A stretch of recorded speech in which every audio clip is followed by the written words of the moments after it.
Hello everyone, welcome today to Help Matters with Dr. Angie. Today I want to be talking about how you can help someone with epilepsy. I've talked in my previous videos, I've told us about epilepsy, I've given us an overview, I've told us about the signs and the symptoms and can it be treated, can they be managed, can something be done about them? Yes, I spoke about that.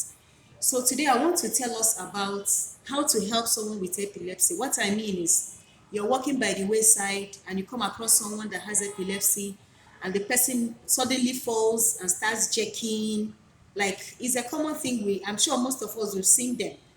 Okay, you see them jerk, you see them foam from their mouth, you see their eyes roll up, and of course they don't know where they are. So what can you do to help this person?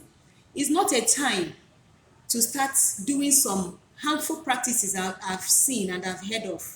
Sometimes some interventions that we give them, I know they are born out of love, but honestly, it's not the best. It's not the ideal thing for them. So what can we do for these people? They are not in the hospital, they are just on the road. Number one, take them away from any hazardous environment or injurious environment. Okay, if they're in a dangerous place, remove them from that place, keep them on a safe place. Some of them can fall close to water bodies, and if you leave them they will drown. Some of them can fall by the fire, and if you leave them they'll get burned. Some of them can fall close to hot oils, and if you leave them, of course, they'll sustain burn injuries. So you take them to a safe place and keep them there. Now remove any tight clothing that the person is putting on. For a man, if the person is wearing tie, because it can obstruct the airway at that point in time and they can lead to death, remove the tie. For the women, if the person is wearing a bra, put your hand and see if there's a bra. Unlock it, open it up so that the chest will be free. Check if there's any tight clothing the person is putting on at that point in time. Just try to release the tightness, okay? And then the next thing you can do for them is tilt their head to the side, to the left side. Just tilt their head to the left side so that the secretions that is coming out from the mouth can drain outside, so that it doesn't fall into the airway and go and cause problem there. Remember, I've talked about the respiratory system, that it doesn't accommodate foreign bodies. You can watch that video on respiratory system. I've explained that.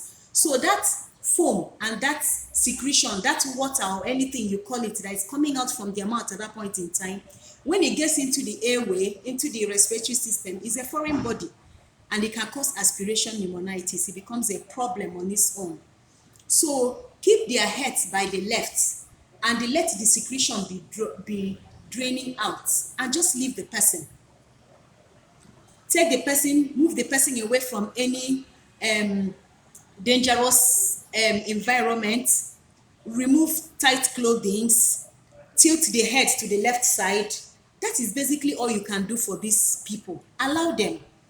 When they finish jerking, they will get up, they will get themselves. There is nothing you can do to stop that jerking at that point in time, because the brain is having problem. There is disturbance in the nerve activity of the brain. So there's nothing you can do. It's not a time to start putting spoon inside their mouth, because when you try to put spoon, the teeth is clenched. When you try to unclench the teeth and put spoon, you end up giving them injuries around the tongue and the mouth. You see them, they start bleeding. Leave them. Don't put anything inside the mouth. It's not a time to pour oil. Some people pour crude oil into their ears, into their eyes, into their nose. No.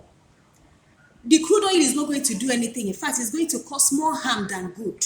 So just leave them. Do what I have told you. Take them to a safe place. Remove tight clothing. Tilt their head to the left and allow the secretions to drip out.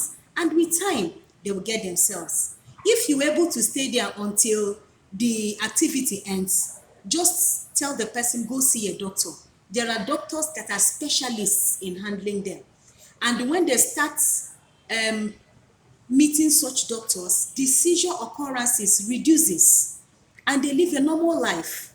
So I believe I've been able to tell you today how to help a patient that has epilepsy. If you come across them by the wayside, remember to keep in touch in this channel. Like, share, follow. Thank you. See you some other time. Bye. Drop your questions. I want to see them. Bye-bye.